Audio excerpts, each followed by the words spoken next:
Actually brought a electronic tuner, so you can enjoy the electronic tuning of my guitar. I will also talk about my musical journey. So I started playing guitar at an older age. So usually people are trained earlier. I was in my teens. I learned guitar because I wanted to write songs.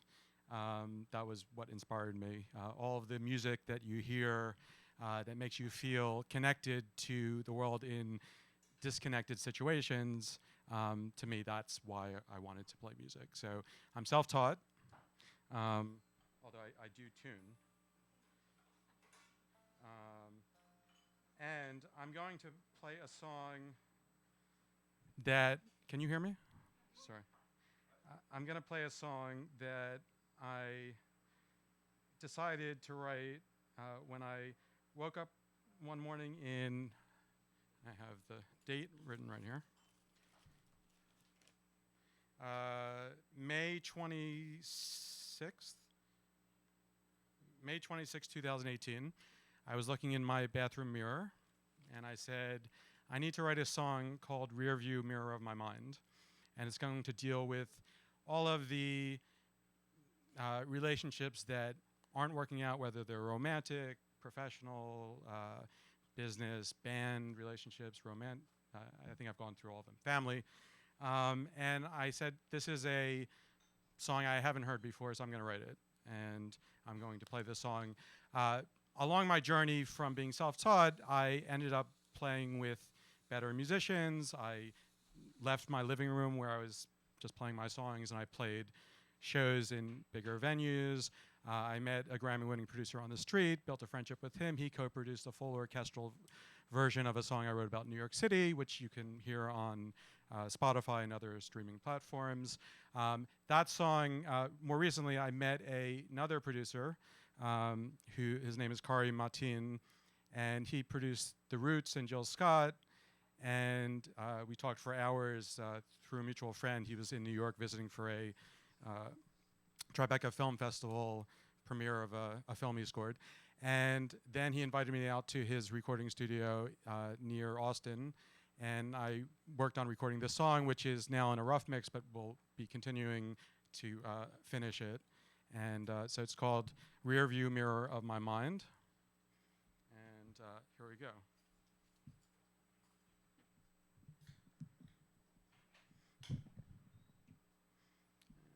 Make sure that I might want to move this a little bit. Yeah, thank you. Thank you, Andy.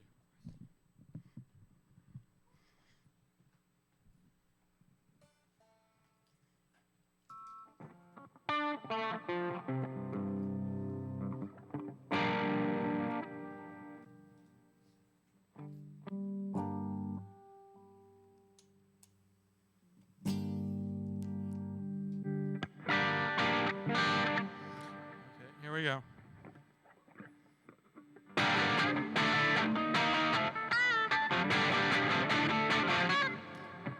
Take two. Welcome to my living room. This is the first time I performed this in front of people, so this is special, and this is something new. So, here we go.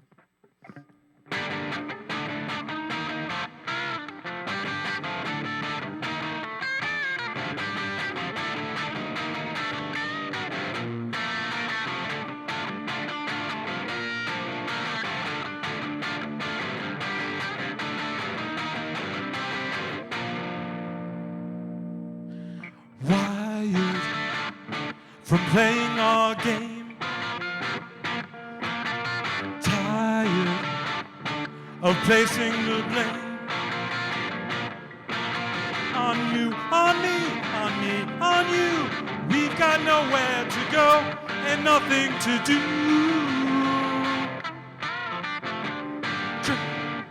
Take three.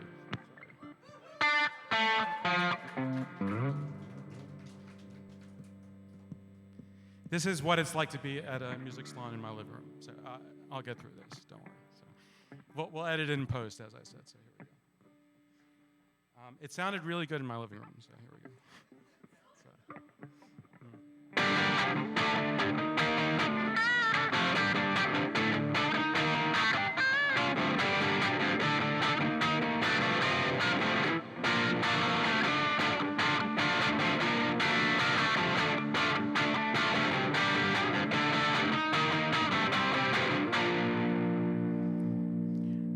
why from playing our game,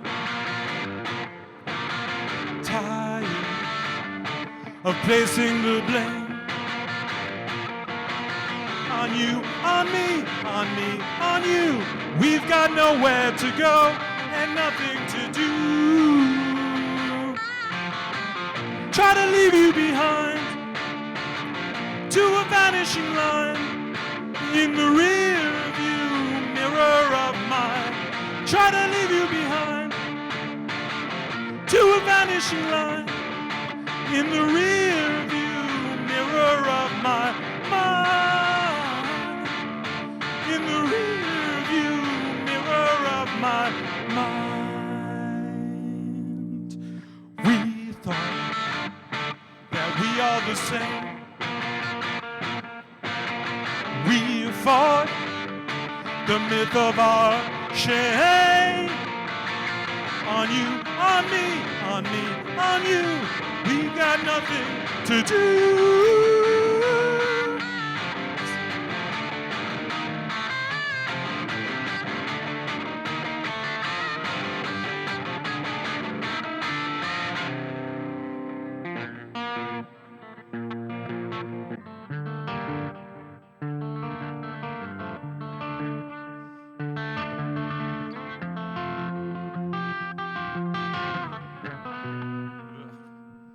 I'm not done yet.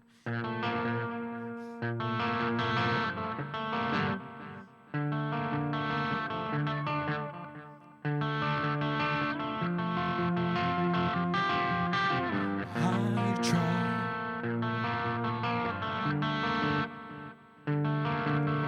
You try.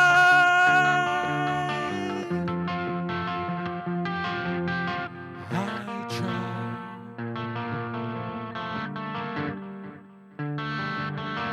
You try.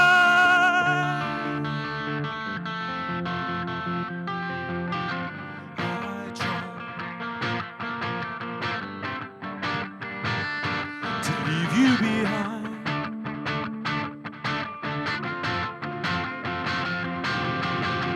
You try to leave me behind.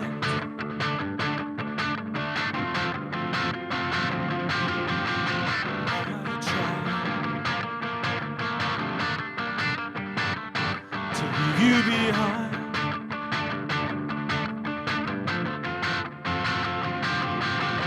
I try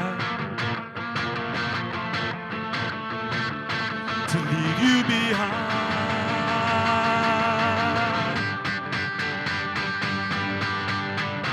Try to leave you behind to a vanishing line in the rear view mirror of mine. Try to leave you behind to a vanishing line in the rear view mirror of my mind. In the rear view mirror of my mind. In the rear view mirror of my mind. I try. You try. To leave you be, you try to leave me behind. Try to leave you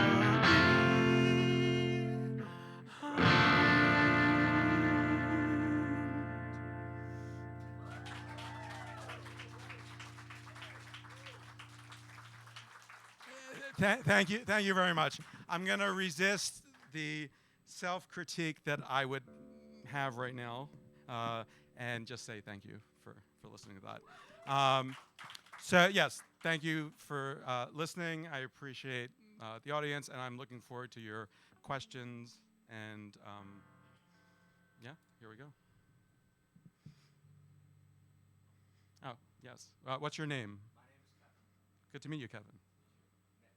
Yes, the Mick Lewis on Instagram. TheMickLewis. Yeah, thank you, Kevin.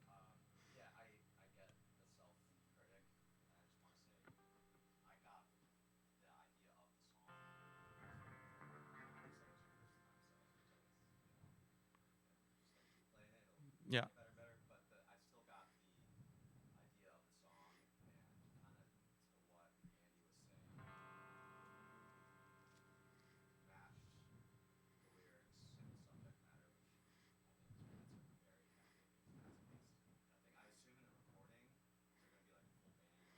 Yeah, there's a full band, there's drums, there's extra guitar licks that my friend Danny Barria, who's in the band The Big Sleep, who's a big Bernard Butler and Johnny Marr fan, he's putting all these amazing riffs on top of my riffs as well. So it's a, yeah.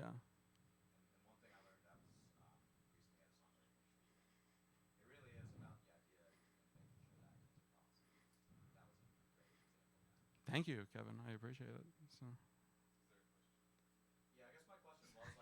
I, I don't want questions. I want praise. Just give me praise. No, no. Yeah. Yes, that I, Kevin asked an amazing question. Let's give him props. Kevin, are you a musician as well? That's great. I'll check out your stuff. So, Andy.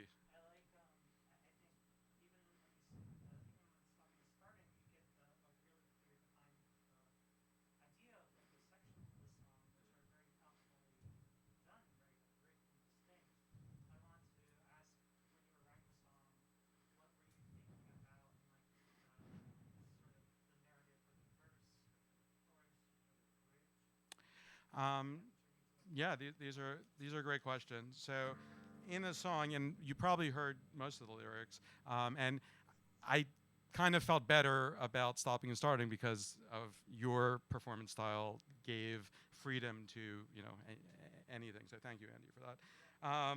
The yes, it was a great lead-in. So to me, a lot of it is about we keep on getting pulled into these dynamics that we're not chosen. We didn't choose to be born to the families we were born to. We didn't choose. Sometimes we choose the relationships we're engaging in, but sometimes it happens, and you're like, oh, how did I get in this? And so suddenly there's a back and forth. So I felt like with the riff and with even at the very end where I was playing around with the that slide thing, and I was playing just before. I'm still finishing that last how that vocal will work, but having that slide, like you keep on getting pulled in and out of these things, even if you're trying to leave this all behind, there's no way to really leave yourself behind. And your stories are always intertwined with people who you had great times with, but also frustrating times with. And so I brought that into the verse. I wanted that, like, there was that,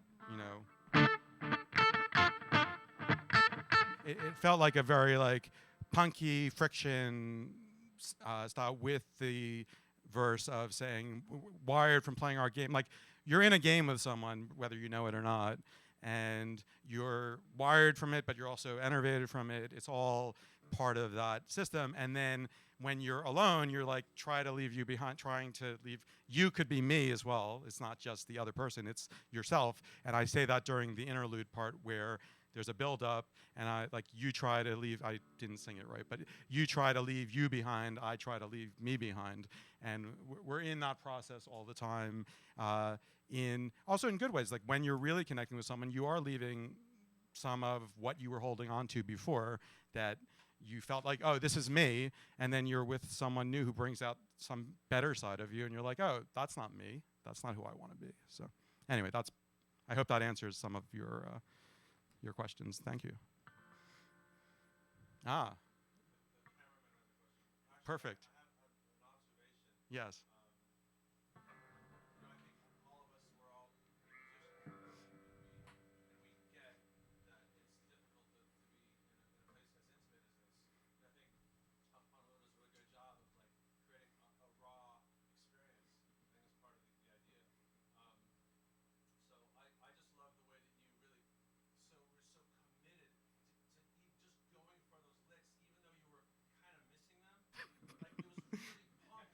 Yes.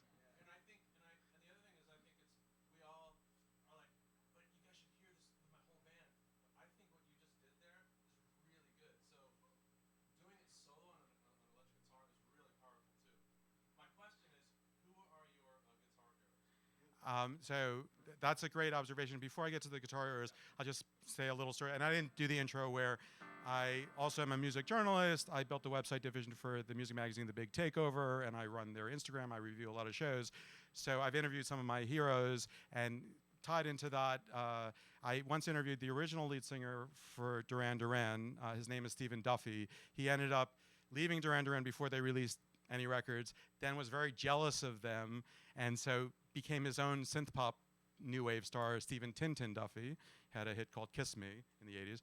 Then he wrote songs with Bare Naked Ladies and Robbie Williams, and has his own groups. And so I interviewed him in my apartment, actually, in a chance occurrence.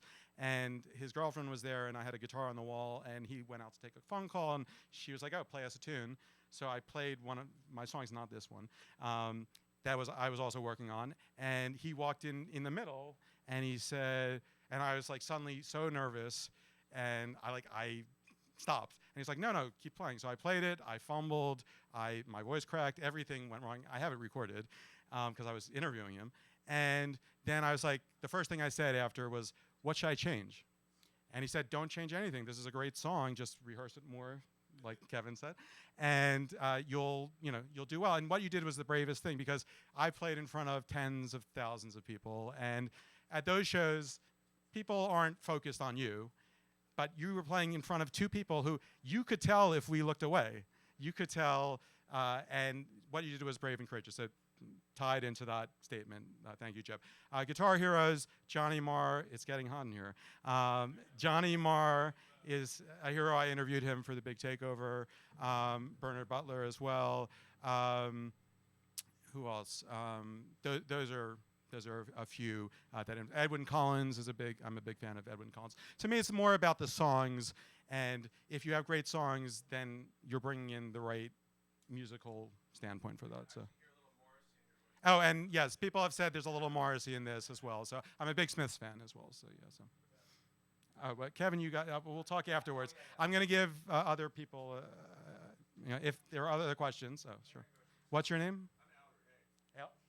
Albert. Good to meet you, Albert. So I mean, you're carrying like these really chunky syncopations in the chords, and I'm curious, in the full band, is drums just going to bring it to the back? Are you going to move that elsewhere? So this is a good time. I did bring some of the syncopations in the verse part of the drums. In the interlude, not.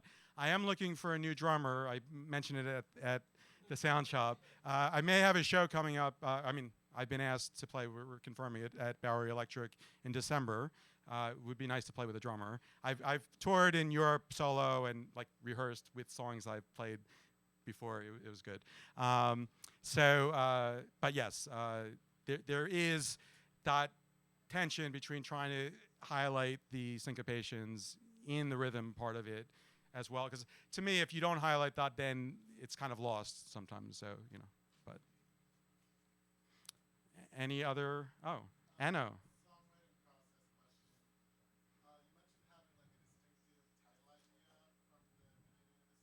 Yeah.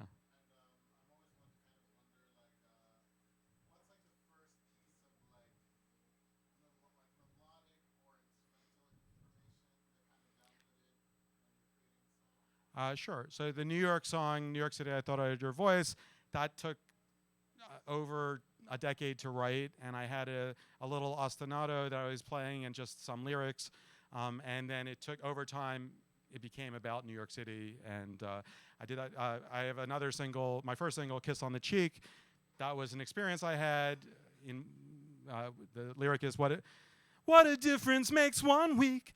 A kiss on the lips turns to a kiss on the cheek. And that happened to me in that week. And I was like, oh, I haven't heard a song about this. So I wrote Kiss on the Cheek that happened to me. And the difference between a kiss on the cheek is still a good thing, but it's not the same as a kiss on the lips.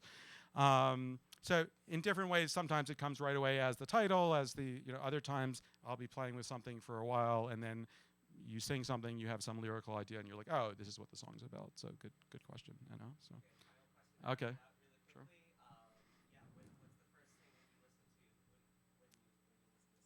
I used to be disgusted. Now I try to be. No, I used to listen to a lot of lyrics like Elvis Costello. But at this point, it's really, it's a mood. The song comes out. So it's sort of, Albert, I guess, said it was very punk and very, like, to me, some of my favorite songwriters aren't people who are great singers or great musicians, but the song communicates exactly what they're feeling. And to me, I listen for the song. And sometimes you can have the best singer ever, and they won't do that song justice in the same way that the songwriter did. I've become during the pandemic, I watched some things I hadn't watched ever, like Guys and Dolls, and Frank Lesser is an amazing songwriter, and there's Lesser singing his own songs, and it's actually better than hearing all of the Broadway cast singing, even though that's great, but hearing the songwriter with every little nuance of what he's feeling in his vocal, even if his vocals aren't great. So to me, it's the song. We're here for the Soundshop. I'm Mick Lewis. Stay tuned for Ashley Adler. She's going to do an amazing vocal thing. Thank you for having me. Feel free to say hello afterwards. So.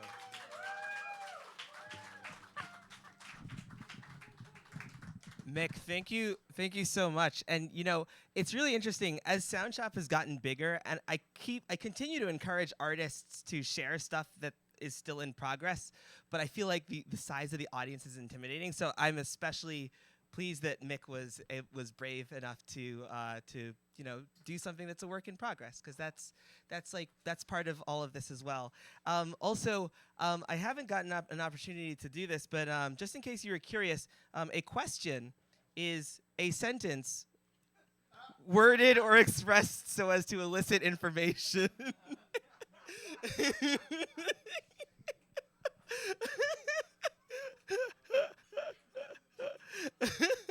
So actually, you know, everybody has a tendency to like ask like long extended questions, but I think it is good to try to keep it succinct. When you like, I think you know, giving a little praise is good, a little bit of context, but you know, we have the time afterwards to be able to have conversation. Also, I hope that didn't come up as too snarky. I apologize, because it's not my intention. Yeah. Anyway,